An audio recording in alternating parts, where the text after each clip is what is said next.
उमा भारती जी, 1991 में जब places of worship act जो आजकल बहुत डिस्कशन में रहा है, वो खुद स्वयं लोकसभा में थी और उन्होंने वॉकआउट किया था।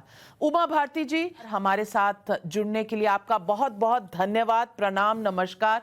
मैं पूछना चाहती हूं आपसे कि अयोध्या में राम मंदिर का काम पूरा नहीं हुआ है, लेकिन काशी और मथुरा की लड़ाई शुरू हो गई है। इस पर आपका क्या कहना है?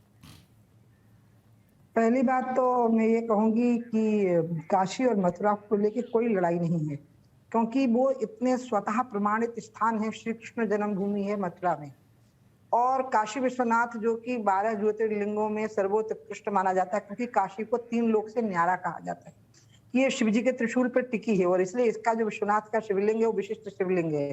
वहां का मंदिर भी विशिष्ट है, तो इसमें कहीं लड़ाई की बात ही नहीं है। और मैं आपको याद दिलाऊं कि जो 91 में जो हुआ था, वो जो वॉकआउट हुआ था वो मेरा नहीं, वो पार्टी का फैसला था। मेरा तो भाषण हुआ था, और भाषण के बाद हमने कहा था कि हम इस जो पूजा स्थली विधेयक आप लाए हो, हम इसलिए सहमत नहीं है क्योंकि इसमें मैंने कहा कि इसमें मथुरा और काशी को भी जोड़ना चाहिए, क्योंकि इससे हमको, जब हम उन स्थानों को देखते हैं तो हम आहत होते हैं और अपमानित होते हैं।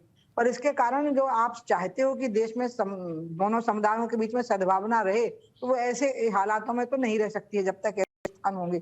और इस आधार पर फिर पूरी पार्टी ने ही वहां से वॉकआउट किया था उस समय पर। और मैं ये मानती हूँ कि अगर साथ में ये सुलझ जाए बहुत अच्छा रहेगा। इसमें लड़ाई जैसी कोई बात ही नहीं है, क्योंकि जो धार्मिक स्थान होते हैं, अगर कोई ईमानदारी से इस्लाम के ऊपर भी चलेगा, तो जहां पर दूसरे धर्म का एक भी चिन्ह होगा वो मस्जिद हो नहीं सकती, फिर उसमें नमाज हो नहीं सकती, उसमें नमाज नाजायज हो जाती है। दूसरी बात, जो आपने सर्वे मैं सुन रही थी आपको, आप कह रही हैं, मैं उस पर टिप्पणी नहीं कर पाऊंगी, क्योंकि वो अभी कोर्ट में सबमिट होना है। वो लीक हुई रिपोर्ट है, तो लीक हुई रिपोर्ट की प्रामाणिकता क्या है मैं नहीं बोल सकती, आपको बोलने का अधिकार इस पर मेरे से ज्यादा है।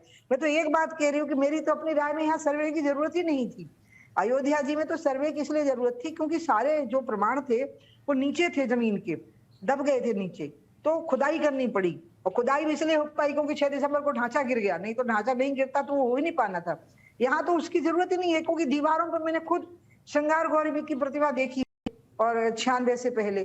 तो यहाँ तो कोई लड़ाई की बात नहीं है, कोई संघर्ष की बात नहीं है। इसमें तो बड़ी शांति से और सद्भावना के वातावरण में कोर्ट के बाहर भी ये सेटल हो सकता है मसला। अगर थोड़ा सा पहल हो जाए मुस्लिम समुदाय की तरफ से, बड़े आराम से हो जाएगा, कोई लड़ाई की